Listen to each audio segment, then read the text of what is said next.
I repeated sweetly. I'm terrible with technology, though. Maybe it's synced somewhere? Silence. Then he laughed, cold, short. Where are you? Busy. Doing what?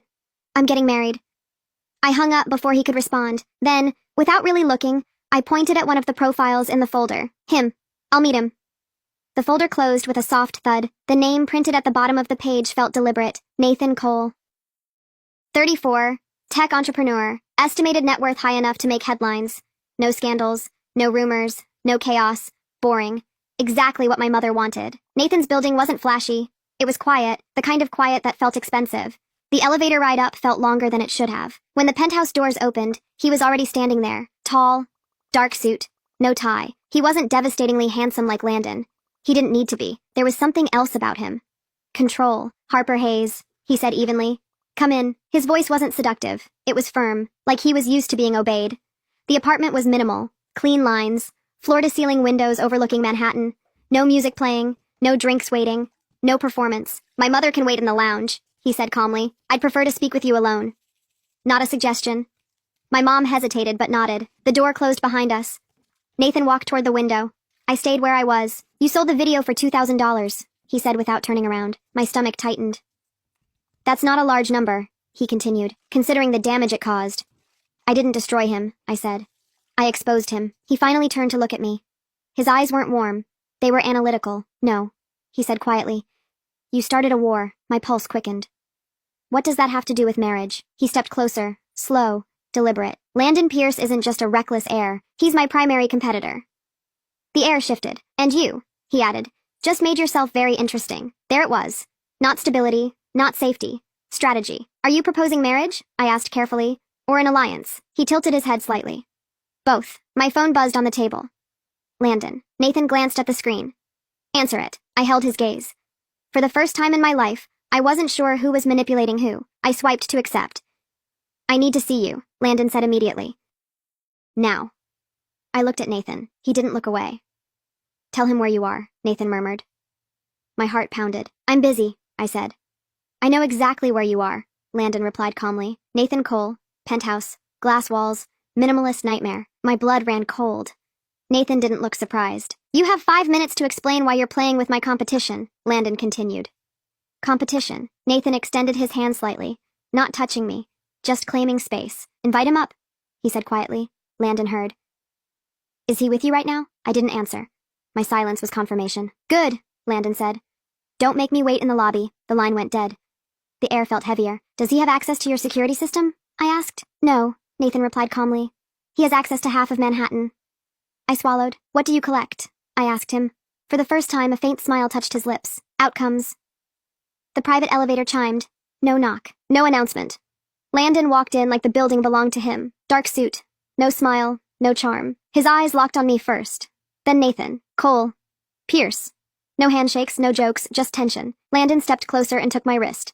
Not hard, not gentle, exact. Is this part of your little performance? He asked softly. You didn't accept the breakup, I replied. Nathan moved slightly forward. She's here for a formal proposal. Landon let out a dry laugh. Since when do you do anything that isn't hostile strategy? Since someone decided to turn a private matter into a public spectacle, Nathan answered. There it was again. The video, the war. Landon looked at me differently now. Not angry, not hurt, measuring. Do you really think that affected me? He asked quietly. I didn't respond. He leaned closer. What you did wasn't revenge, he said. It was a declaration. My heart pounded. Of what? That you're still playing with me. Nathan's voice cut in smoothly. She's playing to win. Landon's jaw tightened. You don't know how to play with fire, Cole. Nathan didn't raise his tone. I don't play with fire. I own the building. Silence fell between them, and I stood in the middle of it. Thrill, stability, power, and for the first time, I wasn't sure which one I actually wanted. The silence between them wasn't loud. It was controlled, measured, dangerous. Landon didn't let go of my wrist. Are you actually considering this? He asked me quietly. This? I replied. You mean a man who doesn't disappear at 1 a.m. when his ex calls? His eyes flickered. Nathan stepped closer, not touching me, just standing firm. She's free to make her own decisions. Landon let out a short laugh. Free? That's cute. Then he looked at me again. Harper, let's go. 3 words. Not a command this time, almost a request. Nathan didn't interrupt. He didn't push. He just said, evenly, the choice is yours. and somehow that felt heavier than Landon's grip. My phone vibrated in my purse. Once, twice. I ignored it. Landon noticed. Answer it. I pulled it out. Unknown number. I opened the message. A photo. My mother leaving the hospital that afternoon. Taken from a distance. Zoomed in. Clear. Below it, one sentence. Wars always have collateral damage. My stomach dropped. What did you do? I whispered. I didn't even know which one I was asking. Landon frowned. What are you talking about? Nathan held out his hand. Show me. I hesitated for half a second, then handed him the phone. His expression didn't change as he studied the image. Not my style, he said calmly. Landon gave a dry smile. Too theatrical for you, right? I looked straight at him. Was it you? His eyes didn't move. If I wanted to pressure you, he said slowly, I wouldn't use your mother. That wasn't exactly a denial. Nathan stepped slightly closer to him. Your methods are getting sloppy. And yours are getting desperate? Landon shot back. My breathing felt uneven. This isn't a game, I said. Landon looked at me carefully. It never was. Nathan forwarded the image to himself without asking. I'll trace it. Landon crossed his arms. Since when are you protecting her? Nathan didn't hesitate. She decides who I protect. That sentence hung in the air. I decide. For so long I thought I was the one pulling strings. Now I wasn't sure I was even holding them. From the other room, I heard my mother cough. Weak. Real. This wasn't about ego anymore. I want to know who sent that, I said firmly. You will, Nathan replied. Landon looked at me again. If you step into this, he said quietly, there's no clean way out. I stepped closer to him, lowering my voice. I've never left anything clean with you. For a moment, the old fire flashed in his eyes. Then it faded. You're walking into something bigger than you understand. Nathan's tone was calm. She understands enough. Landon held my gaze for a long second. This doesn't end here. Then he turned and walked toward the private elevator. The doors closed. Silence returned, but it wasn't empty. It felt like something had just shifted permanently. Do you know who sent it? I asked Nathan. Not yet. What does that mean? It means, he said, looking directly at me, that this is no longer just your problem. My pulse quickened. Explain. If someone is threatening your mother, they're escalating. Escalating. The word felt sharp. From the lounge, my mother called my name softly. Nathan lowered his voice. Tomorrow morning we announce our engagement. What? Publicly. That's insane. It forces movement, he said. Anyone watching will react. My mind raced. Scandal. War. Marriage. And if I don't actually want to marry you? He didn't smile. That depends on how this ends. My phone vibrated again. Another message. Elena isn't the only secret daughter. My breath caught. I showed Nathan. For the first time, something shifted in his expression. Concern. That's not random, he said quietly. Impossible, I whispered. Nothing is impossible when families are fighting over power. My mother stepped into the room slowly. Is everything okay? I smiled automatically. Perfect. Nathan's tone softened slightly when he addressed her. We'll be announcing our engagement tomorrow. Her eyes filled with tears. So soon? In unstable times, he said smoothly. Clarity is strength. She looked at me. Are you sure? I thought about Landon walking in without permission. The photo. The message. The word, collateral. Yes, I said. The decision settled inside me like something final. Later, after I dropped my mother home, my phone wouldn't stop buzzing. Unknown numbers, news alerts, speculation about the Pierce scandal. Landon didn't call again. That worried me more. In the elevator of my mom's building, she looked at me quietly. I don't trust him, she murmured. Which one? I asked. Either of them. I gave a faint smile. Me neither. When I walked back to my car, I saw something on the driver's seat, a white envelope. No broken glass, no forced door. My heart began pounding. I opened it carefully. Inside was a photograph, me. Leaving the hotel the night of the video, the glowing sign behind me clearly showing the time. On the back, written in black ink, you started this. My chest tightened. This wasn't Landon. This wasn't Nathan. Someone else had been watching. And they'd been watching before I ever realized. My phone vibrated again. A message from Nathan. The press release goes out at 10 a.m. No clean way out. I stared at the photo again. If Elena wasn't the only secret daughter, then who else was hiding in this story? And more importantly, was I a piece on the board? Or was I the door someone was trying to unlock? I didn't sleep that night. Every time I closed my eyes, I saw three things. My mother leaving the hospital, the white envelope on my car seat, and the words written in black ink, you started this. By 9:30 a.m., I was standing inside Nathan's penthouse dressing room. He had arranged everything. Press, security, timing, control. The dress he sent over wasn't bridal. It was ivory, structured, clean, no lace, no softness. It wasn't romantic. It was strategic. Nathan stood by the doorway in a dark suit. The press is downstairs, he said calmly. Did Landon confirm? I asked. Nathan's jaw shifted slightly. Of course he did. Of course. We took the private elevator down. When the doors opened, flashes exploded across the lobby. Voices overlapped. Is this engagement connected to the Pierce scandal? Did your relationship begin before the video leak? Is this a merger? Nathan held my hand firmly. Visible. Intentional. He answered smoothly. My relationship with Harper began when I realized she doesn't fold under pressure. Not love. Not destiny. Pressure. Then I saw him. Landon stood near the back of the crowd. Gray suit. No smile. No performance. Too controlled. Our eyes met. The old fire flickered for half a second. Then it hardened. A microphone was pushed toward me. Ms. Hayes, why commit so quickly? I felt the weight of the photograph inside my bag, the date printed in the corner. The message. Because I learned something recently, I said clearly. Stability isn't boring. It's power. Murmurs spread through the room. Landon tilted his head slightly. I kept going, and sometimes the truth takes decades to surface. The room shifted. A reporter caught it immediately. Are you referring to the recent scandal? I took a slow breath. I'm referring to 1998. Silence. It wasn't dramatic. It was sharp. Like glass cracking quietly. Landon's expression changed, just slightly. Then another figure stepped forward from the side. An older man, silver hair, controlled posture.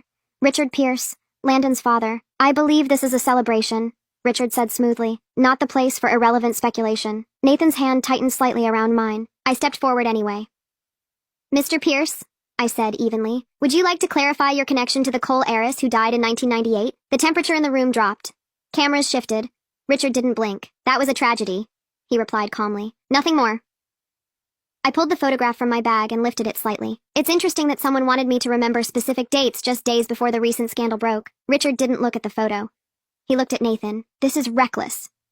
Nathan finally spoke. What was reckless, he said evenly, was burying the truth for 27 years. The murmuring grew louder. And then she stepped forward. Elena. Simple white dress. No angel now. Just resolve. Stop, she said. Her voice wasn't loud, but it cut through everything. I sent the messages. The room froze. Landon turned toward her slowly. What did you do? Elena didn't look at him. She looked at Richard. My birth wasn't private, she said. It was hidden. The silence deepened. Richard's expression hardened. This is inappropriate. No, she replied calmly. It's overdue. She reached into her bag and pulled out a folder. I had a DNA test done 3 months ago. Landon looked stunned. You knew? He asked his father quietly. Richard said nothing. Elena continued. I'm not just some rumor. I'm his daughter. Gasps, flashes, chaos waiting to explode. And my mother, she added, was pregnant when she died in 1998. My pulse pounded in my ears. Nathan's expression didn't change, but something in his posture shifted. Understanding. Landon's face lost color. You're saying... I'm saying, Elena said steadily, that the accident wasn't just an accident. Richard finally spoke. These accusations are dangerous. Elena met his eyes. So is silence. Nathan leaned slightly toward me. If this holds legally, he murmured, ownership shifts. Ownership, control, power. This wasn't just about scandal.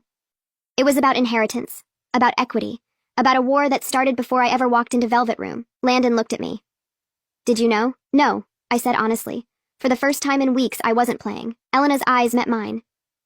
I needed someone unpredictable, she said. Someone who could trigger something I couldn't touch directly. You used me. Yes, no apology. Just truth. Richard stepped back, assessing damage. My legal team will address this, he said sharply, but it was too late. The cameras had already captured everything. The narrative had shifted. This wasn't about my engagement anymore. It was about 1998. About a woman who died. About a child who survived. Nathan's grip on my hand loosened slightly. This changes things, he murmured. Does it change us? I asked quietly. He looked at me honestly. That depends on what you want now. Landon stepped closer. Harper, he said, and for once his voice wasn't sharp. Let's leave. Not an order, a request. Elena lifted the DNA document slightly. This is only the beginning. And she was right, because the chaos didn't explode. It organized. Within an hour, headlines were everywhere. Secret daughter emerges. 1998, accident questioned. Pierce empire at risk. The engagement announcement became secondary, exactly as Nathan would have predicted, or exactly as Elena intended. We left through a private exit. No one spoke until the car doors shut. Landon slid into the seat across from me without asking. We need to talk, he said. Nathan didn't object. He simply adjusted the route. I stared out the window as Manhattan blurred by. Everything had shifted. But the real question wasn't about Landon, or Nathan, or even Elena. It was about what really happened in 1998, and whether the truth was something any of us were ready to face. The car ride was silent for a full 3 minutes. Not the awkward kind, the dangerous kind. Landon was the first to break it. "Since when did you know?" he asked Elena, his voice controlled but tight. 3 months, she answered. "You waited." "Yes." Nathan didn't look at either of them. He was watching the road ahead through the tinted glass, calm as ever. "You don't get a DNA test like that overnight," Landon continued. "You planned this." "I prepared," she corrected. "For what?" he shot back. "For the moment your father slipped." Silence again. I finally spoke. "The photo in my car," I said. "That was you too?" Elena nodded once. "I needed you angry," she admitted. "You're reckless when you're angry, and reckless people create cracks. You could have just told me," I replied. "No," she said softly. "You wouldn't have believed me. You needed to think it was your idea." That stung.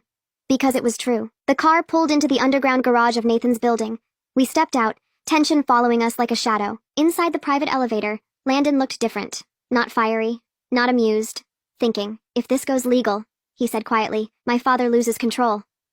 Nathan finally spoke. "If the original accident report is reopened, he loses more than control." Landon's jaw tightened. "You're implying it wasn't an accident." "I'm implying," Nathan replied calmly, "that the file was closed in under 48 hours despite early mechanical inconsistencies." I felt my stomach turn. "Mechanical inconsistencies?" Nathan looked at me. "The brakes showed signs of tampering in the initial assessment. The final version removed that detail." The elevator reached the penthouse. The doors opened. No one moved immediately, because that sentence changed everything. Inside, the atmosphere felt heavier than before. Elena walked straight to the window, staring out at the skyline. "My mother was negotiating a shift in ownership before she died," she said quietly. "She wanted protection in place for me." Landon looked at her sharply. "Protection from who?" She didn't answer. She didn't need to. Nathan walked toward his desk and tapped on his tablet. "I requested archived copies of the original police file this morning," he said. "You already had this planned?" I asked. "I prepare for variables," he replied simply. A notification appeared on his screen. He read silently for a few seconds. Then he looked up. "There are discrepancies," he said. Landon crossed his arms. "Define discrepancies." "The vehicle did not lose control naturally," Nathan answered. "The preliminary technician flagged brake line interference. The room went completely still." "And that was erased?" I asked. "Revised," Nathan corrected. Landon's voice dropped lower. "You're saying someone intervened." Nathan didn't say the name. He didn't have to. Elena finally turned from the window. "My mother wasn't reckless," she said. "She was careful." "She was paranoid about control shifting." Landon ran a hand through his hair. "This is insane." "No," I said quietly. "This is layered." I felt strangely calm. Not dramatic, not shaken, clear. "If your father knew she was pregnant," I continued, "and she was about to secure shares under that child's name." Landon closed his eyes briefly. "Don't." Nathan finished the thought. Then eliminating that transfer protected the existing structure. Silence. Heavy. Permanent. My phone buzzed. "A message from my mother. I saw the news. Are you safe?" I stared at the screen for a moment. "Yes," I typed back, but I wasn't sure what that meant anymore. Elena stepped closer to the table. "If we reopen the case publicly, it forces forensic review. And tanks both companies," Landon added bitterly. "It forces truth," she replied. Nathan looked at Landon directly. "If you file the motion yourself, you control part of the narrative." Landon let out a dry laugh. "You want me to bring down my own father?" "I want you to decide what kind of man you are," Nathan answered evenly. That landed, harder than any accusation. Landon looked at me. For once, there was no performance in his eyes. "Do you believe this?" he asked. I didn't hesitate. "Yes, not because I hated Richard, not because I loved Nathan, but because too many pieces fit too cleanly." Landon looked at Elena. "If this comes out, there's no undoing it." "There was no undoing 1998 either," she said softly. He nodded once, slowly, then he straightened. "I'll file the request to reopen the case." Nathan studied him. "That puts you against your own board, I know." "It could cost you everything." Landon looked at me again. "Maybe it's time something cost me." That was the first honest thing he'd said in years. 3 weeks later, the case was officially reopened. Trading froze temporarily. Media exploded again. Richard Pierce stepped down citing personal reasons before formal proceedings began. The DNA results were validated in court. Elena was legally recognized as his daughter. Ownership shifted. Control fractured. But the war didn't burn the city down. It restructured it. One afternoon, in the same penthouse where everything started spiraling, the 4 of us sat around the table. Not as enemies. Not exactly as allies. As something more complicated. Elena would join the board. Nathan would maintain leadership. Landon would retain equity, but without absolute authority. Real balance. Not illusion. My mother sat by the window that day, stronger after her second round of treatment. Stability isn't boring, she told me softly. It's security. I smiled, because now I understood. Landon wasn't fire anymore. He was learning what it meant to stand in something uncomfortable and not run. Nathan wasn't refuge. He was structure. And me? I wasn't a pawn. I wasn't a spark. I wasn't the key someone needed to turn. I was the woman who stopped selling videos. The woman who stopped weaponizing jealousy. The woman who chose truth over thrill. Landon looked at me that afternoon. So what happens now, Harper? I took a breath. Now I live my life without trying to win. Elena raised her glass. To truth. Nathan added quietly. To balance. I looked out at the city one last time. I didn't marry for stability. I didn't go back to the fire. I built something else. Something that didn't need secrets to survive. And for the first time in a long time, there was no war. Peace is louder than chaos. I didn't expect that. For 3 weeks, the media fed on the story. Then slowly, it shifted to something else. A new scandal. A new distraction. But inside the boardrooms, nothing was quiet. Serena's legal recognition forced a redistribution of voting power. Nathan handled it cleanly. Efficiently. No victory speeches.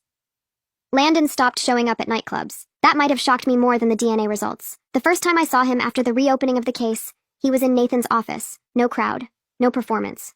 Just the 3 of us. You really meant it, Landon said to me. About what? Not playing anymore. I'm tired, I answered honestly. He studied me like he was seeing something unfamiliar. I thought you loved the chaos, he said. I loved winning, I corrected. And now? Now I want something that doesn't collapse when the lights turn on. Nathan didn't interrupt. He let us talk. That was his power. He didn't need noise to control a room. Landon leaned back in his chair. My father's legal team is trying to negotiate, he said. Not criminal charges. Civil settlement. For sabotage? I asked. For negligence, he corrected quietly. So that was the strategy. Reduce intent. Avoid prison. Protect the name. Are you going to agree to it? I asked him. He didn't answer right away. I don't know, he admitted. He's still my father. That was the first crack. Not in the empire. In him. Later that evening, I visited my mom. She was sitting on the couch with a blanket over her shoulders, looking smaller than I remembered. You look different, she said as soon as I walked in. Different how? Calmer. I sat beside her. I stopped chasing men who make my heart race, I said. She smiled faintly. And my heart doesn't hurt as much. She squeezed my hand. That's growth. I didn't tell her about the envelope, or the anonymous messages, because those hadn't stopped. They'd just changed tone. No more threats, just short lines. You forced movement. He won't go quietly. Watch the settlement. The last message came that night. I stared at it for a long time. Then I called Nathan. Come over, he said immediately. No questions. When I arrived, he was alone. No assistants? No security hovering in the room. Just him. I'm not marrying you, I said as soon as the door closed. He didn't look surprised. I didn't think you were. That disarmed me. You announced it. Yes. Strategically. Yes. And now?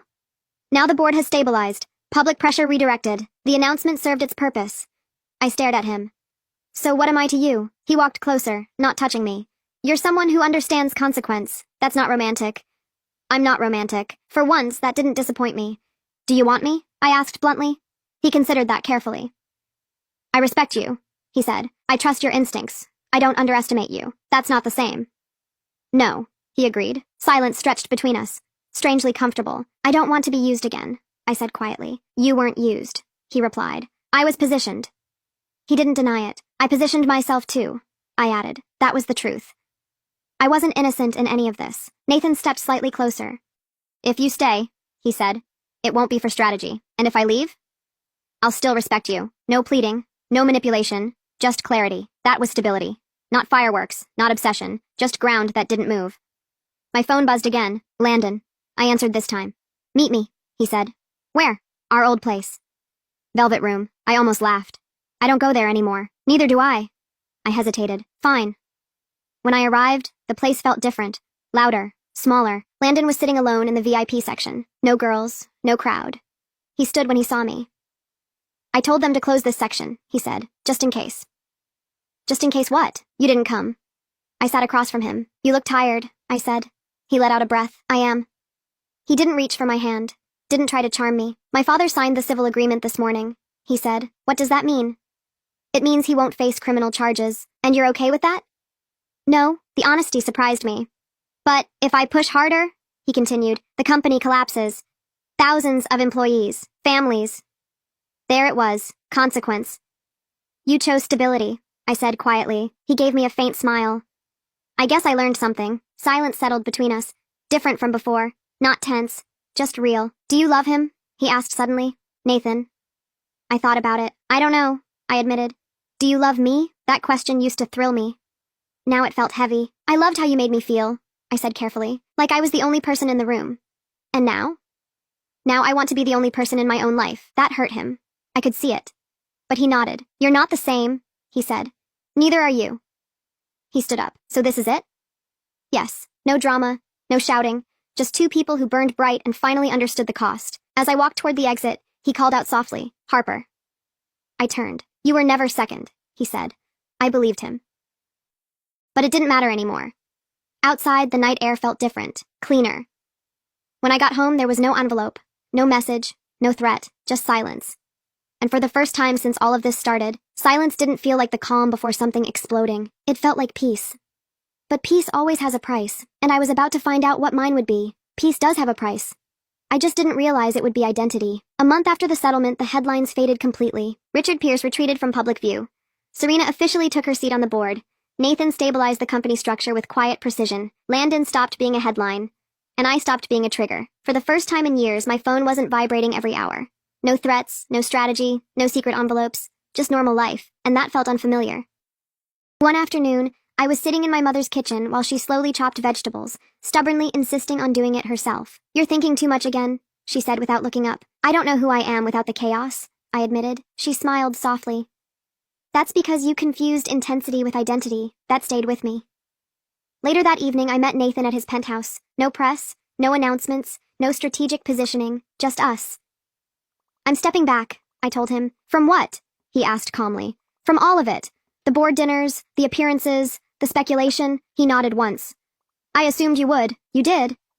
You don't belong in rooms that run on quiet power, he said. You belong where you can breathe. That wasn't an insult. It was accurate. And us? I asked. He looked at me steadily. We were never about romance. No, we were about timing.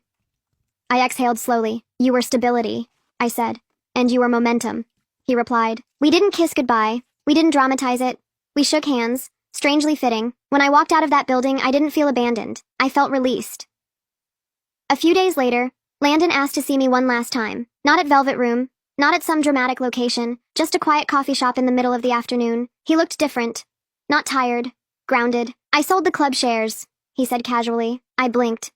You loved that place. I loved what it represented. And now? I don't need an audience. That surprised me more than anything else he had ever done. We sat in silence for a while. Not awkward, not loaded. Just two people who survived something. You changed me, he said eventually. I didn't mean to. I know, he studied me. You're not chasing anything anymore. No. Does that scare you? A little. He smiled faintly. It shouldn't. We both knew there wasn't a future waiting for us, not because we didn't care, but because we had finally understood what we were to each other. We were fire. And fire is beautiful, but it's not meant to be lived inside forever. When we said goodbye, it wasn't dramatic. It was respectful. Final. That night, I stood in my apartment alone. No headlines, no billionaires, no war, just quiet. I walked to the mirror and looked at myself. For years, I thought I was clever because I could manipulate emotion. I thought I was powerful because I could destabilize men who thought they controlled everything. But real power wasn't in the exposure. It wasn't in the video. It wasn't even in 1998. It was in choosing not to escalate, in choosing not to sell the next secret, in choosing not to win. My mother's treatment started showing real progress 2 months later. Her scans improved. Not perfect, but hopeful. One evening, she looked at me and said, You finally married the right thing. What? I asked. Yourself. I laughed, but she was right. I didn't marry stability. I didn't return to the fire. I didn't attach myself to power.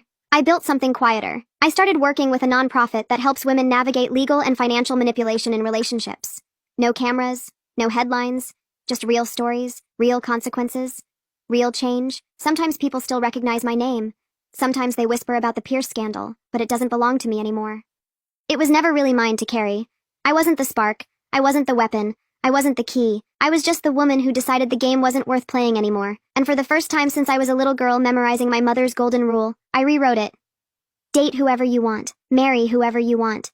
But never build your life around chaos just because it feels exciting. Because excitement fades. Power shifts. Secrets rot. But peace stays. And this time, I chose it.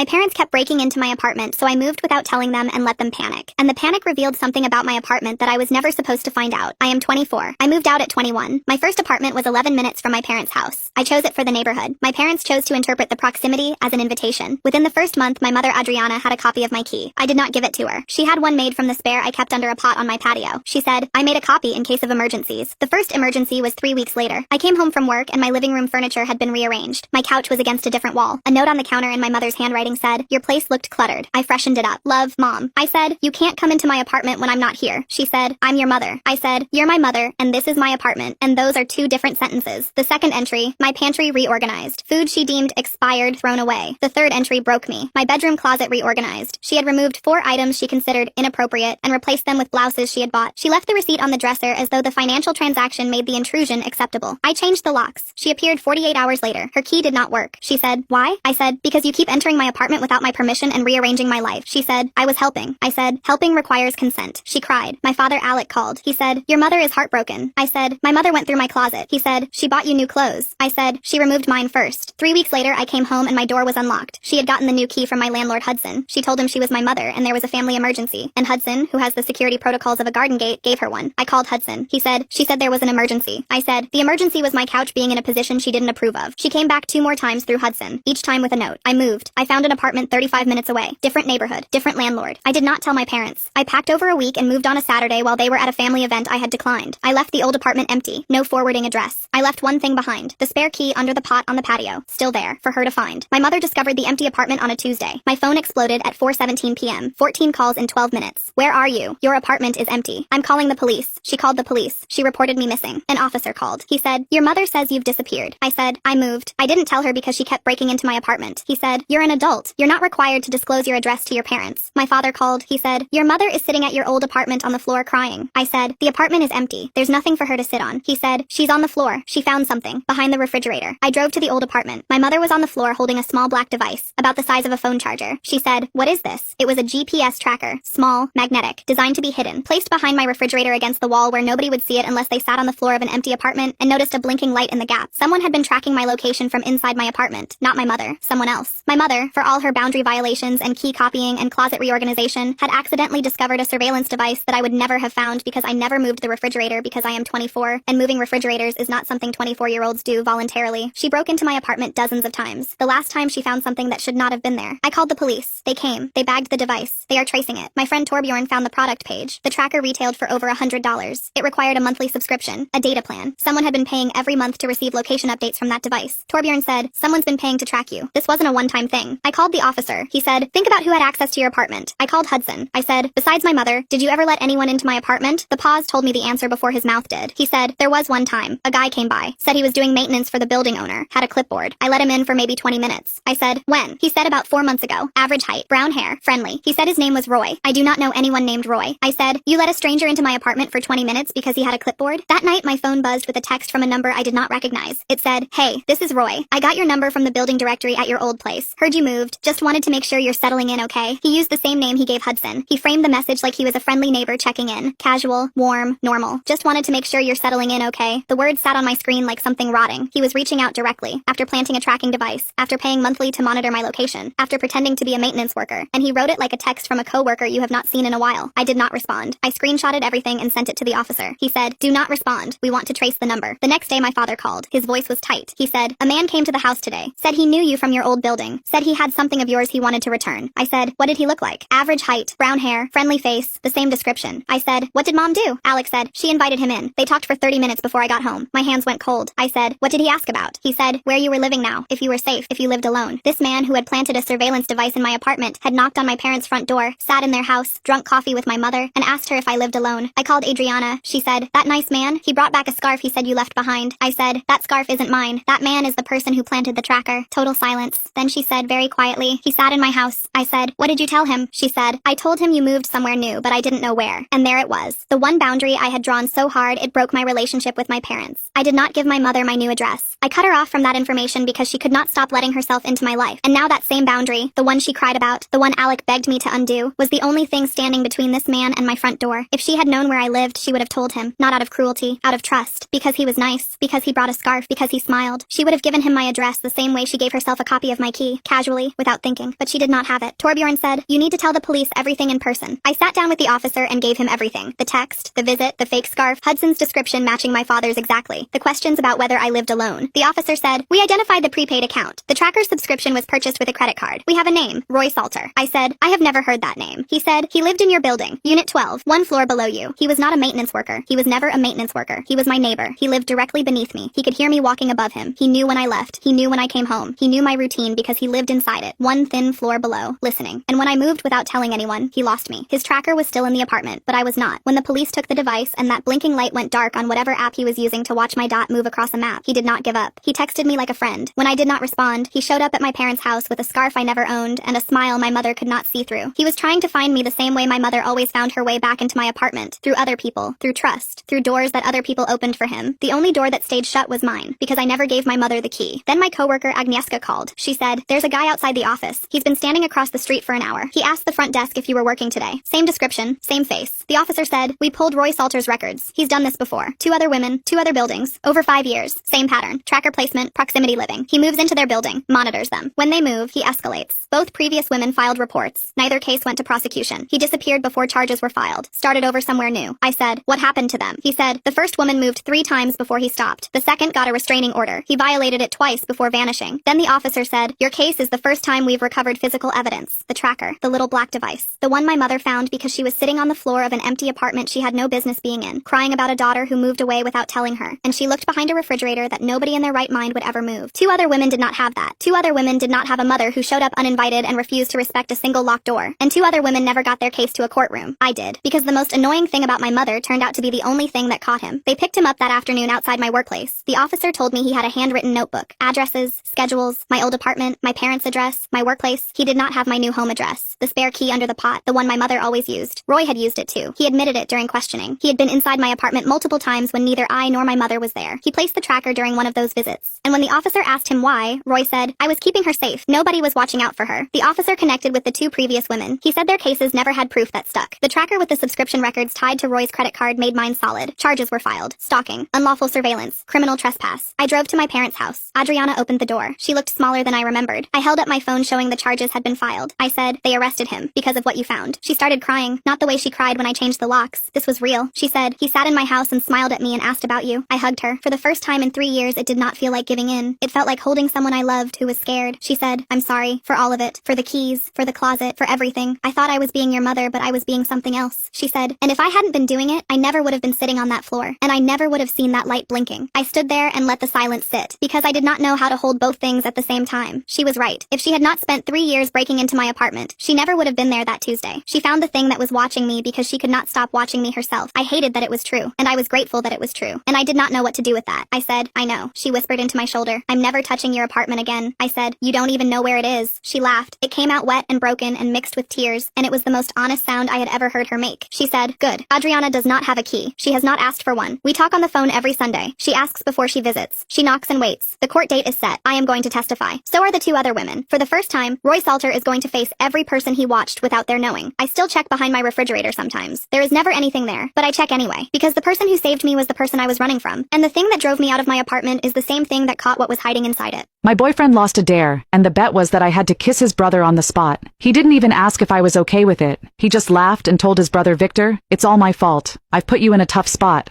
I looked coldly at my boyfriend of 3 years. I had clearly told him several times that his brother had ulterior motives towards me. "What are you thinking? Victor comes from a wealthy family. He wouldn't be interested in someone like you. Don't flatter yourself. What are you compared to him? Why would he ever look at you?" Clearly, he was willfully blind, not noticing how his brother was staring at me like a hungry wolf all night. I clicked my tongue in front of my boyfriend and boldly sat on Victor's lap, kissing him. Out of the corner of my eye, I saw my boyfriend casually chatting with other friends. After the party ended, I received a message from Victor. That was my first kiss. "You have to take responsibility." I looked coldly at James, my anger boiling inside me. He had the audacity to make me kiss his brother for a stupid dare. What was even more ridiculous was that he didn't even ask for my opinion, treating me like some object to be used. I took a deep breath, trying to suppress my anger and disappointment. Since the start of the party, Victor's gaze had been like that of a wolf, fixed on me, making me feel sick. Yet James remained oblivious, still laughing and joking with others. I gritted my teeth, deciding it was time to teach him a lesson. Without hesitation, I sat on Victor's lap and stared into his eyes. The surrounding cheers seemed to be muted, everything becoming a blur. I closed my eyes and initiated the kiss, pressing my lips to Victor's.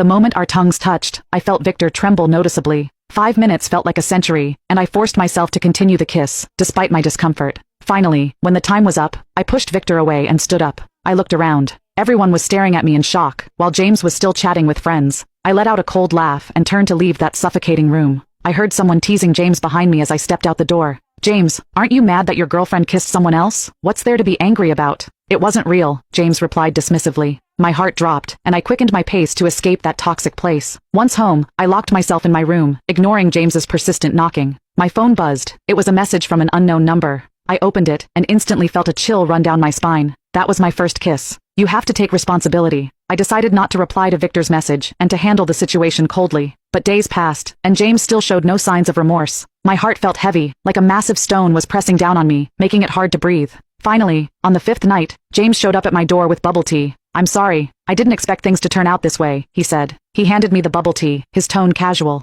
I reluctantly took it, but my resentment hadn't faded at all. I pulled out my phone and showed James the message from Victor. "I told you before that he had ulterior motives towards me." James frowned and said, "You're not on the same level as him. Stop flattering yourself. He probably just continued the dare after he left. There's no way he'd be interested in you." Those words cut through me like a knife. I felt dizzy, completely let down by James's disrespect. We began to argue fiercely, the sweetness of our relationship fracturing. In the heat of our argument, I suddenly recalled Victor's wolf-like gaze. I stood at the entrance of the amusement park, feeling disappointed and angry. James bailed on me again. It wasn't the first time. I took a deep breath and decided to go in alone and have fun. As soon as I entered, I saw a familiar figure. Victor was standing not far away, waving and smiling at me. "James asked me to hang out with you. Something came up last minute, and he couldn't make it," Victor explained. A wave of bitterness hit me. James couldn't even bother explaining it himself, but looking at Victor's sunny smile, my mood instantly lifted. We rode the roller coaster together. Amidst all the screams, I felt a long-lost sense of joy. Victor thoughtfully bought me cotton candy, and the sugary sweetness filled my mouth.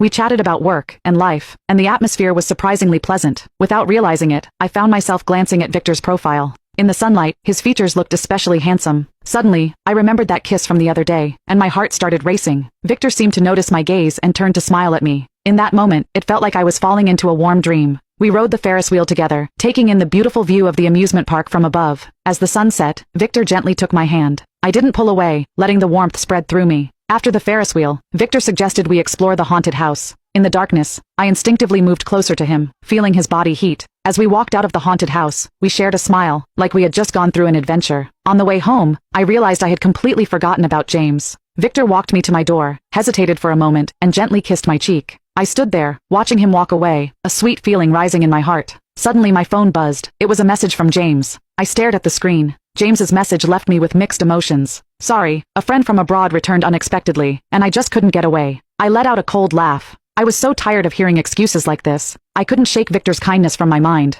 It was such a sharp contrast to James. I hesitated whether to tell James about today. In the end, I chose to stay silent. Just then, my phone buzzed again. It was a message from Victor. "Did you have fun today? I hope I didn't let you down." Looking at the message, I couldn't help but smile. I quickly replied, "I had a great time. Thank you for hanging out with me." Victor responded almost instantly, "My pleasure. I'd love to hang out with you again." My heart raced suddenly, and a strange feeling spread through my chest. I knew this wasn't right, but I just couldn't stop myself. Over the next few days, Victor frequently reached out to me, sending sweet messages every day. Meanwhile, James seemed to be slowly fading into a distant corner of my memory. I knew I was sliding toward a dangerous edge, but I couldn't help it. Every word Victor said was like a shot of adrenaline, pulling me deeper into this. I started fantasizing about what life would be like if I were with Victor. However, just as I was lost in these sweet thoughts, Victor suddenly sent me a message. It was a picture of James holding another girl, comforting her. I stared at my phone screen, my heart feeling like it was tightly gripped by an invisible hand. In the photo, James was holding an unfamiliar girl's shoulders, gently comforting her. My mind went blank in an instant, and all my trust collapsed in that moment. What's going on? I received an order to deliver adult toys. The client left a remark saying that it was urgent, and they would give me tips if I managed to deliver the order within 10 minutes. It was a high-end 5-star hotel. Just as I was about to knock on the door, I received a message on the delivery app. "You don't have to knock. The door is open. All you need to do is go in without saying anything." I did not think much about it, and just went in. But the scene before me made my face burn red. A scantily dressed woman was kneeling on a red heart-shaped bed. Her fair long legs were covered by black stockings, and her long hair was loose. She had her back turned toward me. Her lips moved, and she moaned in such a manner that I felt my heart race. I had never seen such an exciting image before, and I felt heat pool in my gut. The woman seemed to be restless from all the waiting because she started moving her hips, as if she was extending an invite. "Honey, aren't you done yet?" Come here. I can't wait anymore, she said coquettishly. I quickly looked around but found no one else in the room. Who was the person she was referring to? Had he gone out? My gut screamed at me that I should not stay here any longer, so I put down the bag and turned to leave. But at that moment, I received another message. Don't say anything, and bring her pleasure. You can use the toys in the bag. Once you're done, I'll give you $100,000 for it. $100,000? With that money, I would be able to pay for my mother's surgery right away. An internal battle waged within me. The client seemed to be worried that I would not believe them, since I received $1,000 and another message. I gritted my teeth and decided to risk it all. I would only be satisfying this thirsty woman's desire anyway. This could be considered as charity on my part. The woman might even be looking for excitement and just putting on an act. There was no time to think any further. The moans of the woman on the bed were making me unable to think straight. Her voice was getting louder, and she was writhing more and more. I could not resist, and the last thread of my rationality snapped. I opened the bag and brought out one of the toys to put in her. The woman had a curvaceous body that was almost perfect. As the toy teased her, she trembled, and her skin became covered in a thin sheen of sweat. I could not stop staring. Her cries made my body heat up. The veins on my hands popped up, and I went faster. Then, after a loud scream and some violent shaking, my arm became wet. This completed my task, so I grabbed a Kleenex and wiped my arm. As I watched the woman pant in a limp pile in bed, I felt a strange sensation in my heart. I was so hot, but I had no way to vent, and it was a horrible feeling. To make things worse, I had a beautiful woman lying in front of me and was free to do whatever I wanted with her. In truth, I was almost unable to control myself. But in order to not get into trouble, and for my family to go through the crisis in peace, I decided to go to the bathroom to take care of my problem. After I got out of the hotel, I received a message telling me that I received $100,000. For a moment, I was immersed in the joy of getting the money and meeting a beautiful woman. I got onto my e-bike and went home. The cold night breeze blew against my face and gradually cleared my muddled thoughts. There seemed to really be such things as free lunches, but the chances of running into them were not high. Once I calmed down, I searched through my phone for the last order and noted down the client's phone number. I then went to our chat and screenshotted all of the messages they sent me. I also screenshotted the reward in order to prevent anything from happening in the future. After I saved all of the proof, I transferred the $100,000 to my family's account. Then, my mother recovered, and I stopped doing delivery work. In time, I also forgot about the incident. But a few months later, I ran into the woman from that night again. Ever since I stopped my part-time job as a delivery boy, I started working hard at my full-time job. Not only did my work efficiency increase, my work achievements also piled up. In just a few months, I joined a new company and was offered twice my original salary. My superior was Brooke Queen. He was a bespectacled man with an elegant demeanor. On the day I joined the company, I got his contact information. When I saw the string of familiar numbers, my heart skipped a beat. In disbelief, I went to my photo gallery and opened the evidence I had saved on that day. It was really the same string of numbers. My boss was the client who ordered a delivery of adult toys that day. What shocked me even more was Brooke's secretary. I immediately recognized her. Brooke politely introduced us. This is Jake Zander, the new supervisor of the department. Jake, this is Melody Yonder, my secretary and wife. I stared at the woman before me. She was dressed in a professional suit and looked stunning. I was shocked. Even though she wore an eye mask that day, the mole on her neck and the bracelet on her wrist allowed me to be sure that she was the woman from that night. I felt anxious, and puzzlement filled my heart. Melody did not seem to recognize me. She smiled and shook my hand as she called me in a friendly manner. Her sweet voice and gentle grip made my mind return to that exciting night. I gulped, and a strange feeling rose in my heart. I felt as if there was a feather tickling my heart. From the corner of my eye, I saw an odd smile on Brooke's face, and that strange feeling grew even stronger. Brooke's own wife served as his secretary, which was unusual. Fortunately, they did not seem to have recognized me and did not cause me trouble because of it, so I also pretended to know nothing. However, later on, Brooke started increasing my contact with Melody. When he asked me to bring him breakfast, he also asked me to bring breakfast for Melody. Whenever I had a project, he would ask Melody to help me. He would also often say that he was busy and ask me to send her home. I might have found it strange, but he gave me all of the good projects, so I could not say no. He was clearly trying to get me promoted, so I just ignored all of what he did. But as he kept pushing me and Melody together, I inadvertently got closer to her. One day, I got a project and had to go on a business trip. While I was on my way to the airport, Brooke called me. Hey Jake, you have to do well on this project. If you succeed, you'll get a huge bonus. After exchanging pleasantries, he finally told me the true reason behind the call. In order to ensure greater efficiency, the company decided to send Melody along as my representative. She will also be recording the progress of the project. Brooke always used the company as an excuse to fulfill his personal wishes. I cursed him in my heart and changed my flight before going back to pick Melody up. When the plane landed, it was already 3 a.m. We only realized something was wrong when we arrived at the hotel the company booked for us. Since Melody joined at the last minute, the company did not reserve a room for her, and my room only had a queen-sized bed. The hotel was located in a rural area, so it was the only hotel of higher quality around. The others were motels, and we could not be sure that they were safe, but the hotel did not have other empty rooms for the night. Melody looked at me and asked helplessly, "What should we do, Jake?"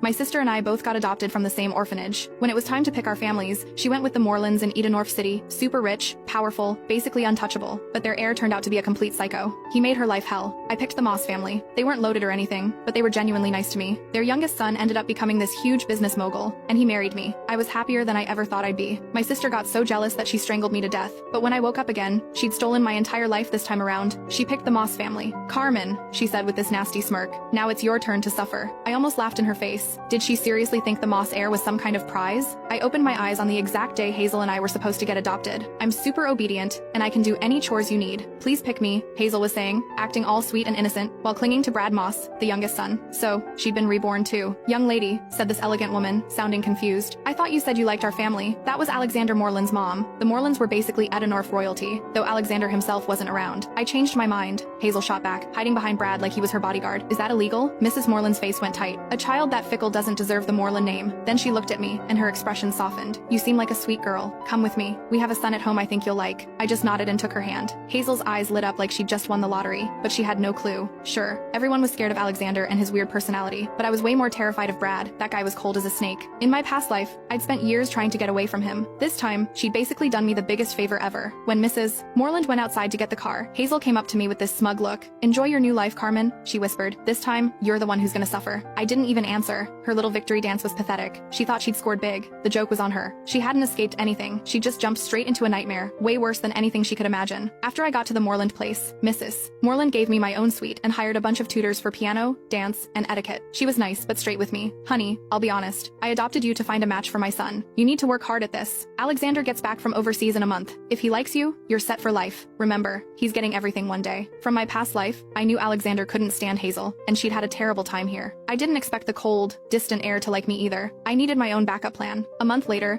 the Morelands threw this huge party to welcome Alexander home. All the big shots in Edenorf showed up, including the Moss family since they had business connections. Across the ballroom, Hazel spotted me right away. She was wearing this white dress, trying to look all innocent, and came gliding over with a sharp smile. "Have fun tonight, Carmen," she whispered. "This is gonna be the most humiliating night of your life." I remembered this party from my last life. That's when she first met Alexander. He'd taken one look at her, made a disgusted face, and told her to get lost in front of everyone. She'd clung to him anyway, announcing herself as his future wife. He'd literally kicked her away. But I'd been reborn too. I knew how her story ended, and I'd already planned something different. Hazel was waiting for me to get humiliated like she did. She was in for a shock, but she was about to be disappointed. Right before Alexander was supposed to make his big entrance, I caught him in a private study. It was our first time meeting. He was way taller than me, seriously good looking, and had this cold, don't come near me vibe. Yeah, he definitely wasn't easy to approach. I handed him a document. "I know you just got this new project, but you're not sure what to do with it. Here's my proposal. I guarantee it'll make money." I might have grown up in an orphanage with just a high school diploma, but I was sharp when it came to business. In my last life, Brad Moss became a tycoon because I was the brains behind everything. "How'd you know about this project?" he asked, flipping through the pages. In my past life, that project had been Brad's. He treated me okay back then, so I gave him the plan that sealed the deal. This time, without me helping him, it ended up with Alexander instead. "I did my homework," I said with a small smile. "Mr. Moreland, I can give you proposals like this all the time. One condition. In public, we act like family. In private, we live separate lives." Alexander was a businessman first. Money talked. If I could prove I was useful, he'd see my value. Just when I thought he'd agree, he raised an eyebrow. "I see. You want to trade your help for protection." Then his tone changed, almost playful. "But didn't my mom tell you? She didn't adopt a daughter. She was shopping for a daughter-in-law." "I know. So, what's your point?" I asked, confused. He smiled slightly and closed the folder. "This plan is great. Once you marry me, every idea you have belongs to me anyway." Then he just turned and walked away. I stood there frozen, his words echoing in my head. What did he mean by that? Did he actually want to marry me? No way. Impossible. He just wanted a lifetime of free business plans. That had to be it. When I walked into the main hall, Mrs.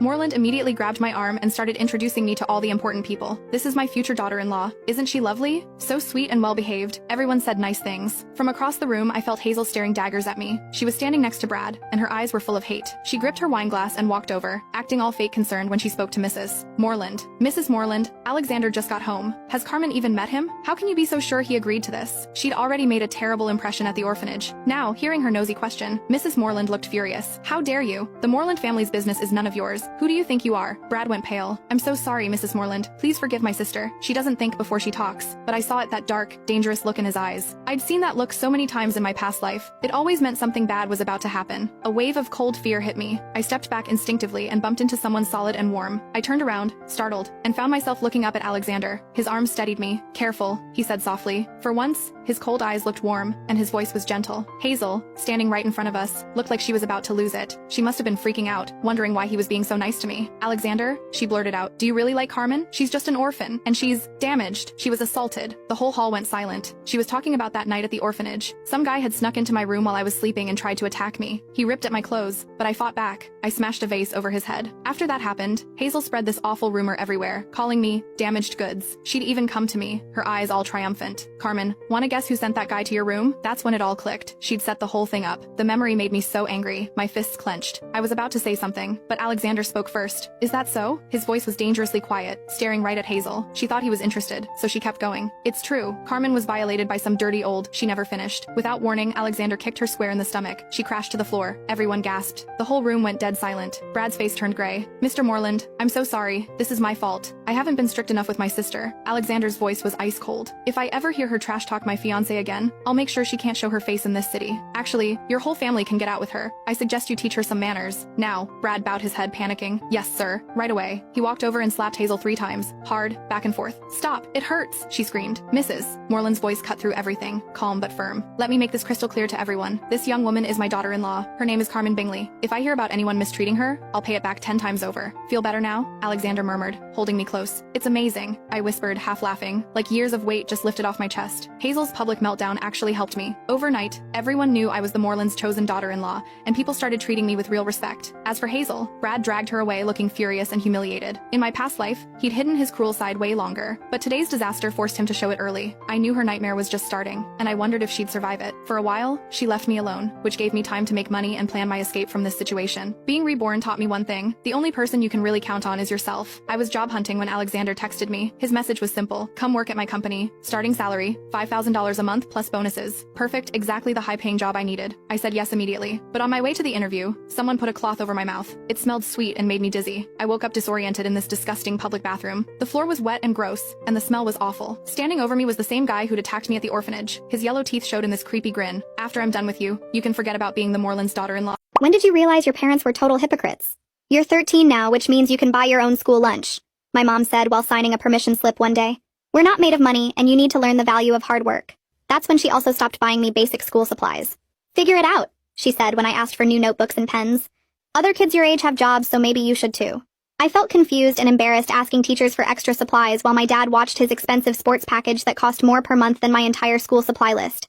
They'd just bought themselves a new 60-inch TV, but apparently couldn't afford a $5 pack of pencils. I started babysitting on weekends and walking dogs after school just to afford basic necessities like clothes and food. The humiliation of wearing jeans that were too short and shoes with holes burned in my chest, but I tried to act like everything was normal. Look at our little entrepreneur, Dad would joke when I came home exhausted from working. Maybe now you'll understand why we can't just hand you everything on a silver platter. I'd smile and nod while calculating in my head how to make $20 stretch for a week of lunches. By 14, they'd stopped buying me food entirely while ordering takeout for themselves 3 times a week. I'd come home starving to find them eating restaurant meals and empty cabinets. You could get a job at the grocery store and buy your own food like an adult, Mom would say, eating her Chinese takeout. The smell of their meals made my stomach ache, but I learned to stay in my room until they were done so I wouldn't have to watch them enjoy food I couldn't afford. I got better at managing money than my parents ever were because I had to make every dollar count. While they impulse bought gadgets and restaurant meals, I researched every purchase and found the best deals. I started a small business doing yard work and pet sitting that brought in decent money. The irony was that I had more financial discipline as a teenager than they did as adults. But they still mocked me for being poor when I wore thrift store clothes. It's embarrassing having a daughter who dresses like she's homeless, Mom said when I wore a secondhand dress to a family event. People are going to think we don't take care of you. I wanted to scream that they literally didn't take care of me and hadn't bought me clothes in 3 years. Dad would complain to his friends about how expensive kids were while I sat there knowing I'd been financially independent since middle school. I expanded my business and started making real money doing lawn care and pet services for half the neighborhood. My parents acted like my success was somehow thanks to their tough love approach. See what happens when you stop enabling kids and make them work for what they want, Dad would tell people. She's learned the value of a dollar unlike these spoiled brats whose parents just hand them everything. He said this while drinking $30 bottles of wine and playing golf at the country club. But then Dad got laid off from his job and suddenly their attitude toward money changed completely. We're going through a rough patch financially, Mom explained while asking if I could loan them money for groceries. Just until your father finds something new. I watched them panic about missing one mortgage payment while I'd been budgeting down to the penny for years. They had no savings despite making good money because they'd spent every dollar on wants instead of needs. You've got all that money just sitting in your account, Dad said when I refused to give them cash. Family helps family during hard times. I reminded him that family was supposed to help family when I was 13, and eating peanut butter for dinner every night. That was different because we were teaching you responsibility. Mom said like that made any sense. This is a real emergency. They kept asking for money every few days and getting angrier when I said no. You're being selfish and ungrateful after everything we've done for you, Dad said during one of his begging sessions. We could have kicked you out years ago, but we let you live here for free. I pointed out that letting your minor child live in your house was the legal minimum requirement for parents. Don't get smart with us when we're asking for help, Mom snapped back. I was counting my savings and planning to move out for college when both my parents cornered me in the kitchen with serious expressions. We've been talking, and we think it's time for you to start contributing to household expenses, Mom said while Dad nodded behind her. You're 15 now and you make good money, so it's only fair that you pay rent. Dad stepped closer with a contract in his hands. $500 a month plus utilities, or you can find somewhere else to live. I stare at the contract Dad's holding, and my mind goes completely blank for a second. The paper has official-looking headers and lines for signatures. $500 a month plus utilities means I'd be paying nearly everything I earn, leaving almost nothing for food or emergencies. I did the math in my head fast. Between my lawn care business and the pet sitting, I bring in about $600 on a good month. Utilities in this house run at least another $150 during summer when they blast the air conditioning. That would leave me $50 for everything else. Food, clothes, school supplies, gas for the mower, everything. My parents are watching me like they expect me to just sign. Mom has her arms crossed and Dad's holding out a pen. I tell them I need time to think about it and retreat to my room before they can argue. Dad calls after me about being dramatic, but I close my door and lock it. My hands shake as I pull out my budget notebook and run the numbers, confirming what I already know. This would destroy everything I've built. I've been so careful with every dollar for 3 years. I have $2,000 saved up for emergencies and college application fees. If I paid them